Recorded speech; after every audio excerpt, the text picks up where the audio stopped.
Hello, everybody. Welcome to the Monday live stream. Got a lot of things to go over, so let's just jump right into it. So first of all, as like title and thumbnail suggest, it looks like Jerome Powell might be on the way out. And there was a interview with U.S. Treasury Secretary Scott Bessent. And he came out and talked a lot of interesting information, we can say, about what's going to happen with Jerome Powell, the inflation for the tariffs, what they think about the Federal Reserve and what they're doing right now. But the question you really have to ask yourself is this all hot air? Because I can tell you, people in the comment section are already asking the same question that I was thinking when I was putting this together today, which was, can Jerome Powell actually be fired? Doesn't seem like correct. Well, he can. So this is a little snippet of information. And it states this: the U.S. president cannot directly fire the Federal Reserve chair, but they can appoint a new one, subject to Senate confirmation. The Federal Reserve is not a private entity. It's a government institution created by Congress under the Federal Reserve Act of 1913. The chair is a public official, not a private position appointed to a 4-year term. This is where it gets interesting. As far as firing, the president cannot fire the Fed chair at will. The Federal Reserve structure ensures independence from direct political control. However, there's legal ambiguity about removal for cause, misconduct, any kind of underlying things that are happening. The Federal Reserve Act doesn't explicitly grant the president authority to remove the chair, and courts have never fully clarified this. Scholars argue that the president might have limited removal power, but it would likely face legal challenges. So that's the first part you have to understand. Nothing is set in stone that he can't remove it. Do I want him to remove Jerome Powell? Well, that's not for me to say. That's for them to say and what they want to do. I will tell you this. Jerome Powell is not going to raise rates anytime soon. Is that a good or a bad thing? Well, of course, we can argue that in the comments section and go back and forth about, should we be cutting rates? Should we leave them stagnant? Should we be raising rates because of the inflation points? I'm not a geopolitical expert. I'm not here to say that macro is like my one main thing, and I will leave that up to the experts and the scholars to debate. However, just to finish this up, the misconception about the Fed being private stems from its unique structure. It's a mix of public and private elements. The Board of Governors, including the chair, is a federal agency. Let me say that again. The Board of Governors, including the Fed chair, is a federal agency, while regional Federal Reserve banks have private bank shareholders. However, the chair and governors are government officials, not private employees. So that is one thing that we have to be aware of. And then also, I want you to zone in on what Bessent talks about in this interview when he starts to talk about a time frame and why it's important as we talk about the 4-year cycles. Now, just as a recap, 4-year cycles usually start, well, they always start with the halving, which I don't have it here in this picture, but the first halving was in 2012. Remember, Bitcoin came out in 2009. 2012, we had a halving, and then not immediately, a year after, we had an all-time high in 2013, and it was around November, December. I always forget in 2013, but let me know in the comment section. I think it's December. Then after the all-time high, we have a massive dip and a reset. Then in 2016, we had a halving, and then we had an all-time high. That's when I got in. And we saw that's roughly around November is when we had an all-time high in 2017 for Bitcoin. Then after that, of course, we have a monstrous dip, a reset. And in 2020, we had a halving. 2021, all-time high around November or so. And then a dip and a reset. Then, of course, 2024, we had a halving, April 20th, I believe. And then we've had an all-time high for Bitcoin. However, just like in 2021, we had an all-time high in April, but then we had another all-time high at around November. So there was like a double top. So when Scott is talking in this interview, pay attention to the time frame of when he's talking about Federal Reserve. So let's, without further ado, let me have you listen to Scott, what he's saying. Let me make sure you can actually hear this perfectly. And this first snippet, there's 3 segments. The first one is 46 seconds. The next one is 47 seconds. The last one's roughly 30 seconds. So shouldn't take too much of your time. Let's take a listen. Interest rates and the Federal Reserve, it has been recently reported that you might be in consideration for the job as the next Fed chair. When you've been asked about the likelihood recently, you said that it's up to the president. Is it a job that you would want? I will do what the president wants, but I think I have the best job in DC. We're making a lot of progress with the president's leadership. Think about it. We are going to have the tax bill on his desk by July 4th. We're going to be wrapping up the trade talks. So I think we had great momentum, and we will be working on Chair Powell's successor over the coming weeks and months. Fed chair's successor. So he's pretty much laying out there like, look, we want to get rid of him. That's what it is. Now, the next part, pay attention to the time frame of when they want to do that after the host asks her question. You had mentioned that an announcement could be as early as October or November, and Powell's term ends in May of 2026. How is the street supposed to navigate between that announcement time and the time between the term being over for Chair Powell? You were the one, I want to remind people, that had brought up the idea of a shadow Fed chair prior to the election. Is a new appointee supposed to be considered that shadow Fed chair? Well, not necessarily. We'll see. There's a seat opening up, a 14-year seat opening up in January. So we've given thought to the idea that perhaps that person would go on to become the chair when J.Pow leaves in May, or we could appoint the new chair in May. Unfortunately, that's just a 2-year seat. And that's just a 2-year seat. So he's pretty much dropping the information like, look, they're going to be earlier, but if we have to wait, we'll get rid of him and he's not going to be replaced. So there's that last piece. And now it really comes down to this. Why? Why are they so angry at Jerome Powell? I see some people in the comment section talking about how great Jerome Powell is doing and how fantastic a job he's doing. Well, I mean, to be honest, he's done a pretty good job. We're not in a depression. And we're not in a recession, although some people, of course, will say, we are in a recession. It feels like a recession. Well, for the different numbers that they see, it's not so much. However, some people will feel it. The question is, why so angry? So this will be answered in this last piece about what it is. Let me fast forward here to 228. Take a listen to this. It's just slow. Well, look, I said during my confirmation, I won't talk about the mistakes the Fed's going to make. I'll only talk about the ones they have made. They made a gigantic mistake in 2022. And as I like to point out, medical studies have shown that people who fall tend to look at their feet, which makes them fall more. And my worry here is that having fallen down on the American people in 2022, Fed's now looking at their feet. We have seen no inflation from tariffs. If we do, which we don't have to, then there'd be a one-time price adjustment. Nothing is more transitory than that. So, Team Transitory, having failed the American people in 22, they seem a little frozen at the wheel here. There you go.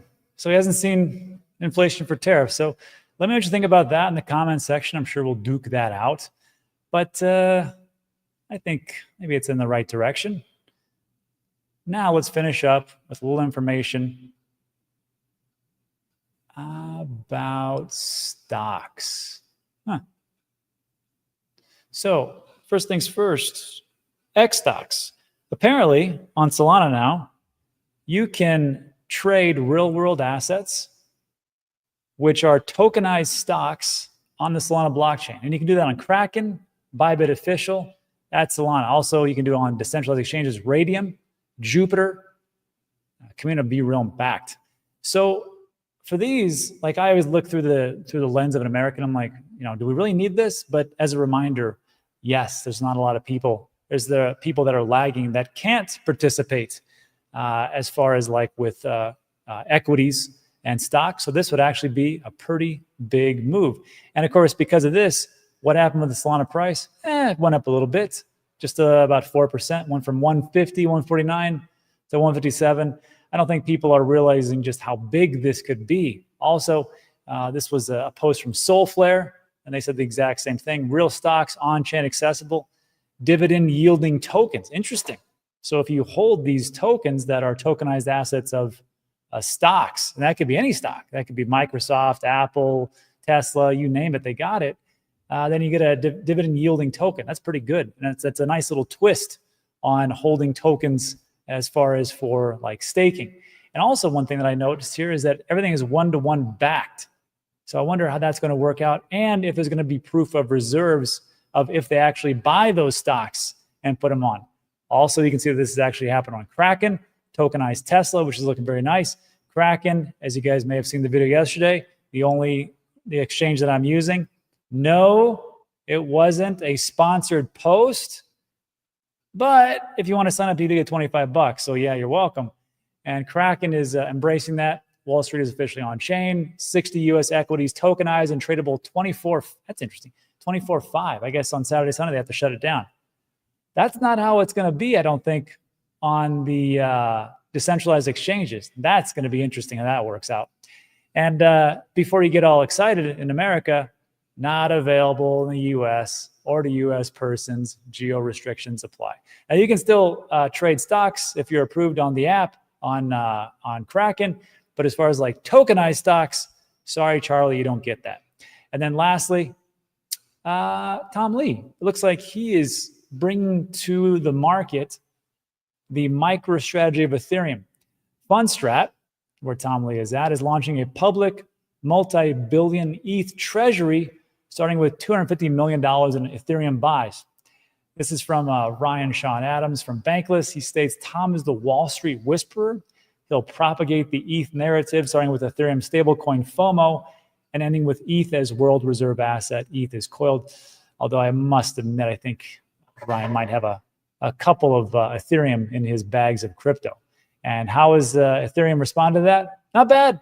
It's up, it went from what, 2,400 all the way up to 25. So 25.18, not a bad day for Ethereum. And that's it for today. So look, if you like today's video, give it a thumbs up, consider subscribing. We talk about is time sensitive. That's it for the news part. Now you want to stick around, we'll do a little Q&A and we'll go from there. All right. Kraken is not available in New York. Yeah, it's Uzi. It's not available in New York or Washington. And there's like a few countries like North Korea and Iran, you know, also New York and Washington, go figure. So no, it is not. Let's see. Last time I went there, Kraken should sponsor Dan. They should sponsor Dan. That'd be great. Fortunately, they do not. We have affiliate links, $25 to sign up. You don't have to use it. You can go right to Kraken and sign up. But you're going to get $25. Let's see. Big Pay is here. And Ed is here. Great interview this week. Peyton, thanks for all the alpha regarding Midnight. It was a pretty good one, I must admit. And then also, thank you, Big Pay or Peyton. He gifted 10 Digital Asset News memberships. So congratulations to those who've been gifted the memberships on the nice charitable donation by Peyton. Let's see. Can I trade with leverage on Kraken? I'm not for sure. I don't trade with leverage, so I don't know if that can actually be done. I know in Canada, you can't. That is 100% certain.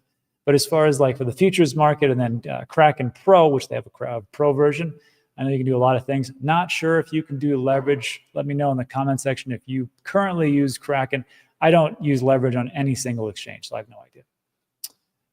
Frosty P says, Ben's vid on YouTube sentiment was eye-opening. Yeah, it's pretty funny, right? So we think things are doing okay, but really not. Ben did a great video, and what he was talking about was this. I don't need that. Which was, crypto risk indicators. And he's taking a look at social metrics. And social metrics, and again, watch his video. He does a much better job of this.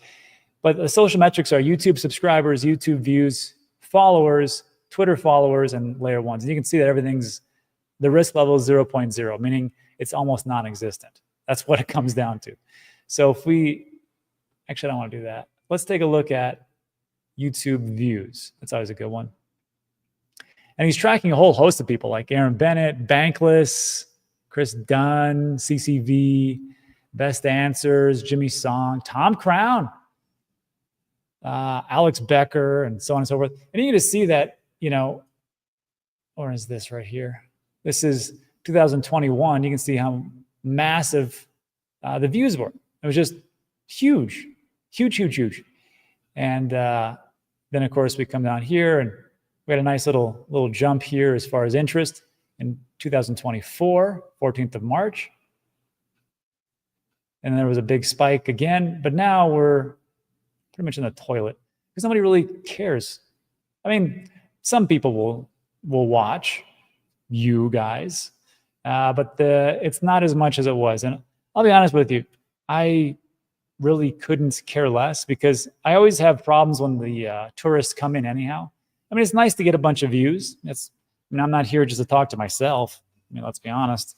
But I do get kind of annoyed with all the new people that come in and make the most ridiculous claims. And I'm just like, ugh, this sucks. So right now it's I actually feel pretty good. It's just done a lot of views. The question is, where are all these people? And you can make the argument that, you know, for like institutional investing and ETFs have gobbled up a good amount of market share. And because of that, I don't think a lot of those people, not a lot, are really looking for alpha on YouTube and X. I think they're just listening to their financial advisors going, oh, okay, I'll get this ETF or that ETF, or I'll buy this. And that's just how it is. Now, there might be another wrinkle to that. Maybe more people are on TikTok or Instagram or some other metric that's not being reviewed. It's anybody's guess, but you can definitely tell that there's not as much interest as there is. And usually what happens with interest is that once we hit all-time highs, and I mean like all-time highs, not just for Bitcoin, but for like a bunch of different altcoins, that's what people really get excited about. People don't get excited about $110,000 Bitcoin because they look at that and they go, I'm never going to afford that. They were saying the same thing back when Bitcoin was 10,000. Like, I can't afford $10,000 Bitcoin. That's crazy. Same thing was happening you get what I'm saying. They don't care about that. They care about when that flows into altcoins. And when altcoin season starts to kind of ramp up, that's when they all come back to put gasoline on the fire. It's just how it goes. So let's see. Joseph says, you can trade leverage on everything. It sounds awesome. Congrats to membership. Frosty says, Rob, are you doing any beer meetups in El Paso soonish? I'll do more meetups when I sell a big boatload of my crypto. But no, I'm not doing that. Not anymore. It used to be cool. It used to be fun. I used to do that like, hey, we're going to be at this bar. Come down and have a beer with me. And then do a little meetup. Everybody's having a good time. Now with wrench attacks and scammers and all the different bad people out there, I can't do that. That's a recipe for disaster. So can't do that anymore. Thanks a lot, scammers. You're messing up my leisure time. How do you feel about using the swap feature in your cold storage? I think it's like when you break your leg. Like you'd like it not to happen, but when it does happen, it hurts like hell, and you don't want to do that. That's how I see like using your cold storage device for swapping. I've done it a couple of times. One was because I just wanted this specific token, which was dumb. And the other time was just to show people how it's done. They wanted to do that. I'm not here to tell people what to do. I'm just telling to show people what to do and just tell them the risks. I don't connect my cold storage devices to anything if I don't absolutely have to. So if I'm going to do kind of swaps, I'll use a hot wallet like MetaMask or Phantom. Hey, Rob, do you think the alt season is like before since we got so many coins now, or if we get an alt season? No alt season at all. I think there's so many alts, and thanks to all the meme coins. Hey, what happened to that meme coin super cycle? Has anybody seen it? No, it's not here. No, it's not here. That altcoin super cycle just disappeared on us. That's crazy. Or excuse me, meme coin super cycle. I think because of the meme coins and people getting burned so badly, and let's not fool ourselves, okay? A lot of those meme coins were VC backed. I know it. As a matter of fact, I talked to some friends who are in the business and different crypto projects, and they were trying to raise funds for it. And I said, how was all the raising with the VCs? They're like, oh, we've had like 10 different calls, and they ask us 2 questions every single time, which is, are you guys going to pivot to AI? And are you going to do anything with memes or meme coins? And they say, no, it's not what we're doing here. Like, okay, thank you. And they were gone. Those are the 2 narratives that they were looking for. And I guarantee you that a bunch of VCs made a boatload of money, even though people say, those meme coins, not so bad. They made a boatload of money. There's too many out there. There's too much fractured liquidity, I think. I still say that certain altcoins will do quite well. And if you want to look at the narrative that I've gone with, it's all about the stable coins. What are the top 4 or 5 projects that are built on for USDC and Tether? And mostly it is it's Ethereum, it's Tron, it's Solana, and BNB. We can look at it again, but you guys know what I'm talking about. It's from Visa Analytics. They track it for us. And they're telling you which ones are the winners. Now, of course, there's going to be layer 2s that are going to work pretty well, like Base and Arbitrum. First of all, you can't buy into Base. Base doesn't have a token. And Arbitrum is there, but it's not like it does the volume that BNB and like Tron do. Tron is essentially, it's 75 billion. It's 52% of everything that's transaction volume on Tether. So those are your winners. Let's see. Kazakhstan about to pass Bitcoin as a national reserve. Oh, it's great for Kazakhstan. Tom Crown is cool. Rob, what do we do with our iTRUST accounts in the downturn? Sell to USD, convert all TP Bitcoin or gold? Thank you. Well, I mean, for the Roth IRA because we're talking about retirement accounts at iTRUST. Again, if you want to take a look at that, they do 2 things. They do retirement accounts and also custody. I have them for both. And if you want to know why, there's a link in the description called my Crypto Critical videos, and it's about diversification of storage. But for me, like I put like stuff like Pepe and some different meme coins in my retirement account. Why did I do that? That sounds very, very stupid. Well, it's because I knew stuff like Pepe would go up massively, and it has. And if we take a look at the top 50, which we did, I think about a week ago, out of all the top 50 cryptos right now, the ones that have passed their all-time highs are very few. Solana was one, BNB was another one, Tron was another one, and Pepe, which is what it was. And with Pepe, I put it in my retirement account, and then I sold off within my retirement account when it hit certain numbers. And what's great about your Roth IRA is that when you do trading within your retirement account, there's no capital gains tax. So I converted that to dollars, and now it's just kind of sitting there right now, just waiting. So that was it. I didn't sell all of it, but for me, that's what I'm going to do. But the rest of the stuff, mostly it's going to be Bitcoin, just like my other portfolios, because when I hit 59.5, which is coming up, I still think that Bitcoin will be the number 1 thing. Let's see. Something can shift in a flash is very true. We're riding this to the end, to Valhalla or death. Sounds good. Why does YouTube not notify me about your program? I don't know. Some people would say automatically say, "Oh, I'm shadow banned." I just think that there's an algorithm, and they kind of determine who gets notified and not. Just one of those things. Rob, admit it, you love the tourists. They love the bag holding. I like the trolls. Those are my favorite. But the tourists, no, they just annoy the hell out of me. Uzi Mets, that's huge. Kazakhstan's the leading countries in Bitcoin mining after China banned it. It is pretty good. We are viewing you. Fantastic. Good morning. Yeah, that's true. Sign up on Exit has better notification. This is a known issue. It's a funny thing because, like, if I look at who's watching me live right now on YouTube, I'll get between like 600 or 1,000. Like right now we're at 590. It'll go up as time goes on. But then on X, it's almost 800. So and that'll go from like usually around 700 to like 1,500. And maybe Ed's right. There's just better notifications. Who knows? Oh, Chill Guy definitely popped off due to TikTok. There you go. Wow. Uzi says he's up 20K on Bitcoin and 20K on altcoins. It sounds about right. Criminals are everywhere. Bodan's got a point. If people really cared about alts and love the Bitcoin tokenomics so much, they'd invest in the OG cryptos and privacy chains. But nah, it's all meme coins and BS. Yeah, and then, but you know, some of these dino coins, they're going to run because as the altcoins start to go up and hit all-time highs, the people that were here before, they only know about, they haven't been following like you guys have. So they'll be like, you know what's awesome? And they'll start ripping off Dogecoin. Cardano's going to be huge. They'll probably talk about Litecoin, which I gotta tell you, it looks pretty good. And like a whole host of different ones. And then those will run like crazy. And then they'll kind of flow down like it always does.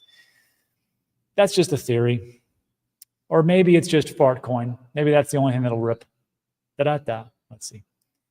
But not too late to hit the like. That's a good one, man. That was good. Massimo. Super Cycle makes subpar bicycles. Must have been last year. Not me. ICP to 5K.